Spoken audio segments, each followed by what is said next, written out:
Welcome to the Mystic Women Podcast with your host, Mystic Women founder, Marlon. From topics like spirituality, connecting to spirit and psychic abilities to spiritual awakening, Marlon helps you navigate the world of spirit in a down-to-earth way. So, let's get started.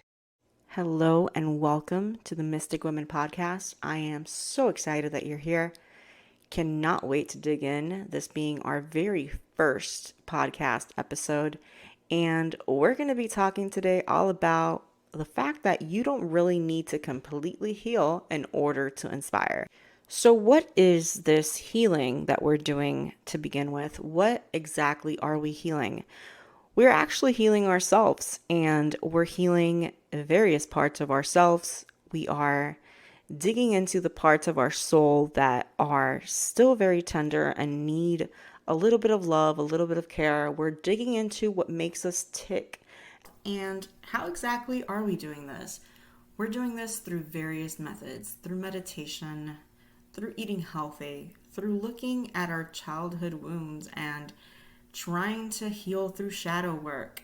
And there are so many different ways that we can heal, and we will cover that in a different episode. But right now, we're going to focus on the fact that you don't have to have all this figured out before you go into the world and try to inspire other people to do the same. Light workers fall into the bad habit of thinking they have to be these perfect human beings in order to be valuable to the community. And this is just not true. The truth is that we are evolving beings, constantly growing and changing. We are always healing, and it's a cycle that basically never stops. In fact, I don't believe that we ever completely heal. I feel that we're always in this cycle of evolution where we're constantly growing and changing, and that's the whole idea. That's the reason why we're here. That's why we are part of this collective. That's why we are here in the 3D experience to learn, basically. Now, what exactly do I mean when I say a light worker? A light worker, if you're not familiar, perhaps you are a light worker and you don't even know it. A light worker is a person who serves other people and the planet. They're people who are divinely connected to the source. They are divinely connected to God and to the light. They feel this enormous need, this pull towards helping other people. They want to have everyone shine their light, and they want to inspire everyone to shine their light. And they basically just bring the collective forward.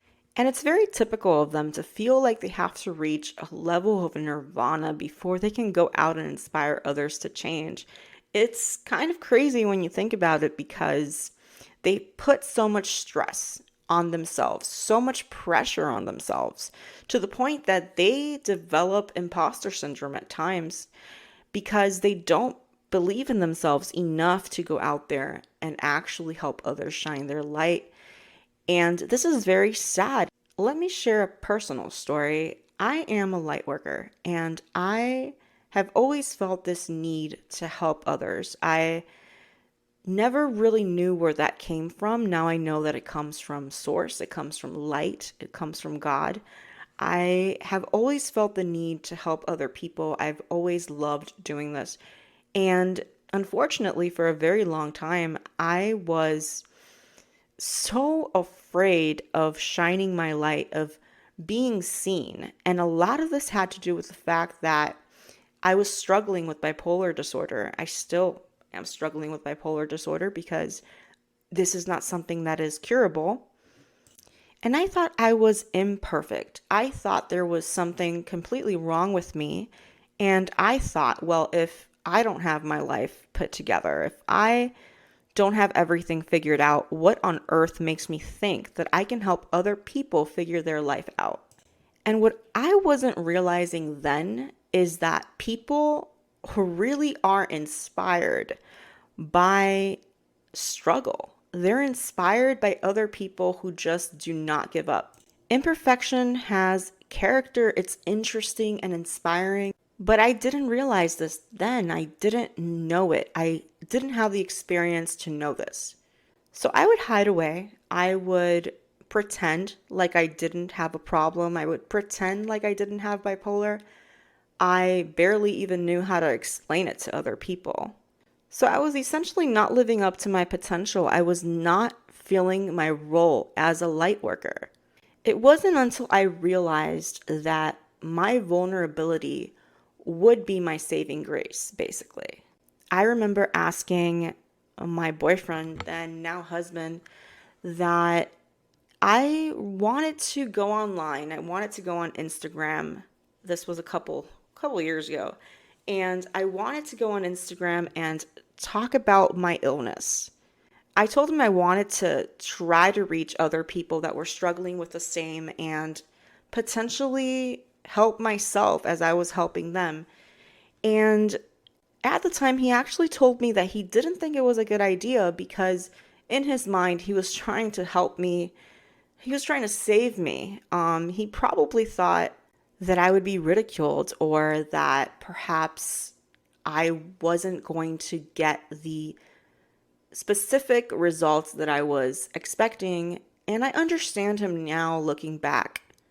However, I didn't listen to him. As I typically do, I tend to listen to my intuition.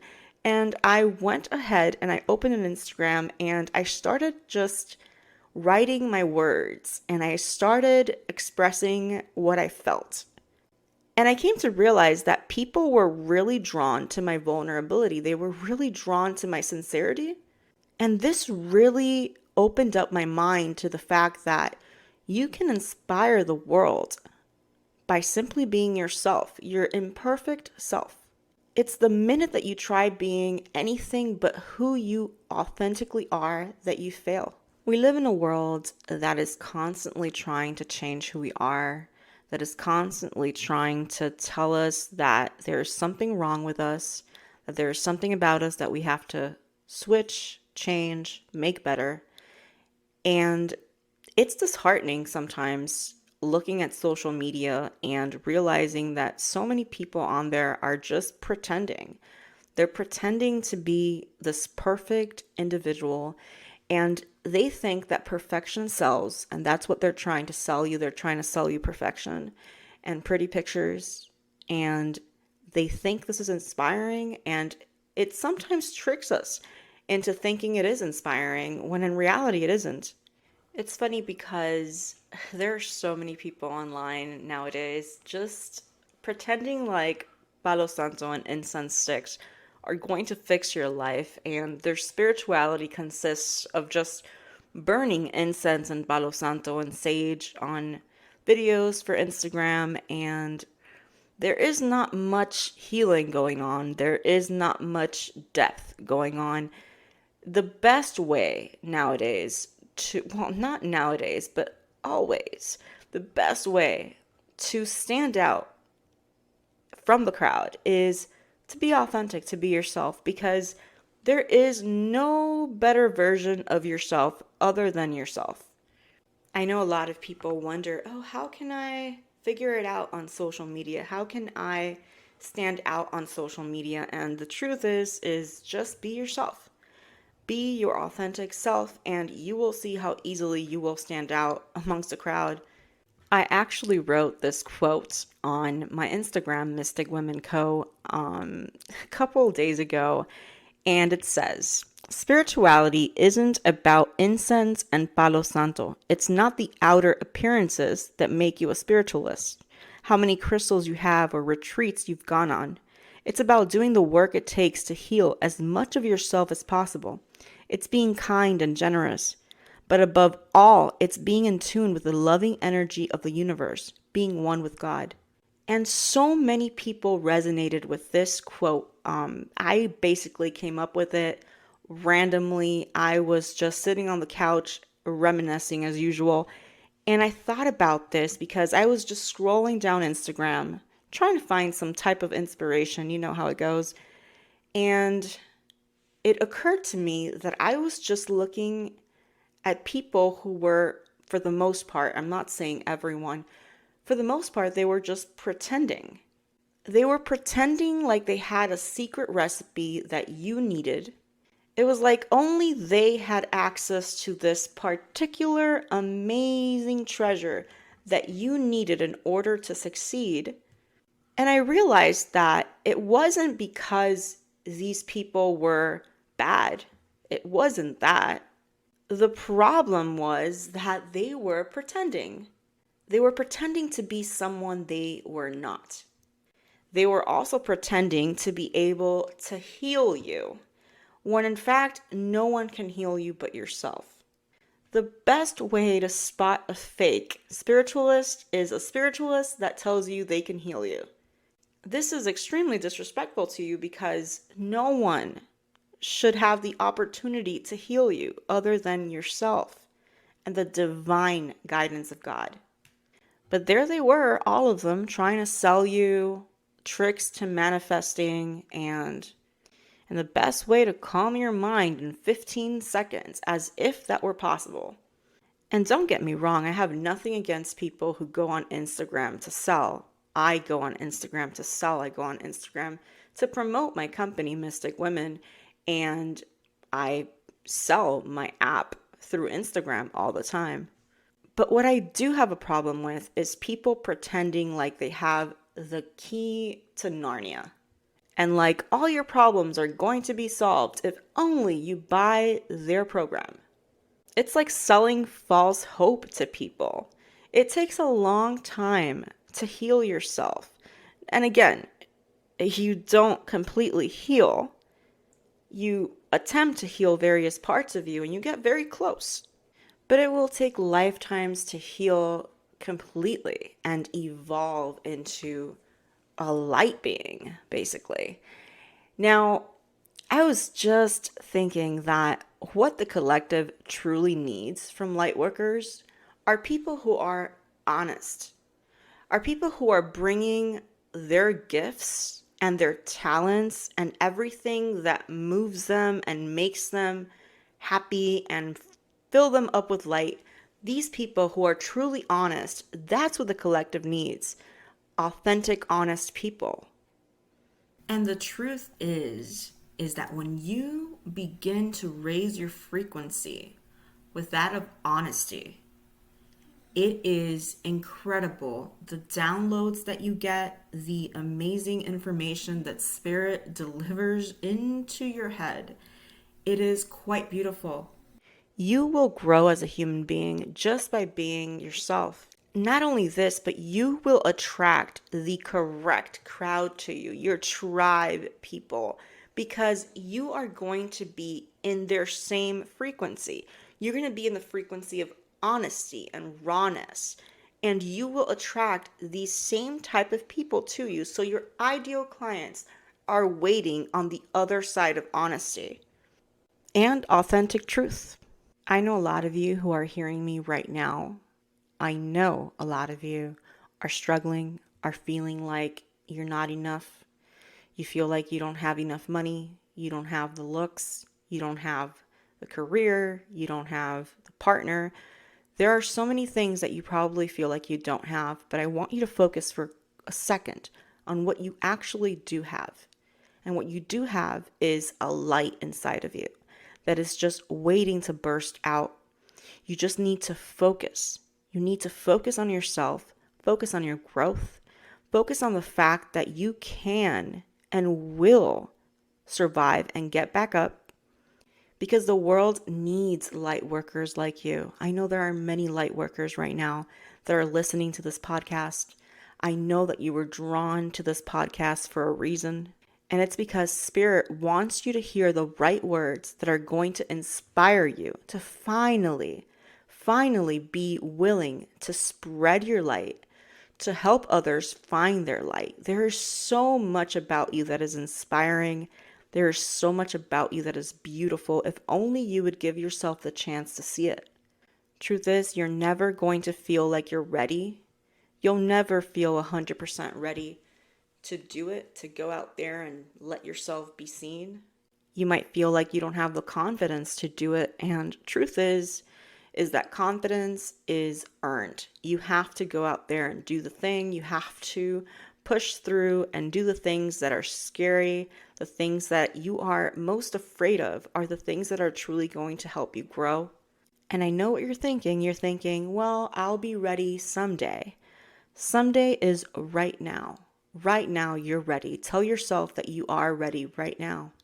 Truth is, you'll never feel ready. You'll never feel completely ready to do it, to jump all in. But just know that the world needs people like you. The world needs people who care. But I do want to remind you that in the process of helping others, do not ever forget about helping yourself, because you cannot give from an empty cup. And this is another thing that sometimes we fall into the trap of. When we start helping other people, we forget about ourselves and we stop doing the work for ourselves. So now that you know this, I want you to take the time to take out a piece of paper and a pencil. If you want, you can go ahead and pause this. And I want you to write down on that piece of paper this question: what lights me up? And under this, I want you to write down everything that brings you joy, everything that while you're doing it, you're completely happy and full of light. Then I want you to write down, how can I use this to help other people? This is a very interesting activity because it really makes you analyze what exactly lights you up, and you identify what purpose you can give to what lights you up. How can you help other people with what lights you up? How can you transfer this light that this activity gives you, this skill gives you? How can you transfer it to other people? They say to pay attention to what you're doing when you're most happy, because whatever it is you're doing when you're most happy is what you're meant to do. And what you're meant to do with this, whatever it may be, is use it to shine light on other people. Use your gifts to shine light on other people and help them find their own light. I want to wrap up by reminding you that you do not have to fall into the trap of thinking you have to be completely healed in order to help others. You do not have to do this. I hope that this podcast helped you understand this. I hope that you feel a little more inspired. I really hope that you complete this little activity and you fill up your paper with lots of amazing activities you like to do, a lot of skills that you do that bring you happiness. And I also want to invite you to the Mystic Women community, which is a community of beautiful spiritual women. We offer full moon and new moon workshops every single month. Spiritual development workshops. We also have guided meditations that we launch every month, plus workbooks that we launch every single month. You are going to absolutely love it. We also have the Sisterhood Chat, where women come together to meet their sister tribe and make new friends. And who knows, maybe you find your new yoga bestie. Thank you so much for being here. I am full of gratitude that you listened to this entire podcast. It makes me so happy. Until next time, I am Marlene. Thank you so much. Love and light always.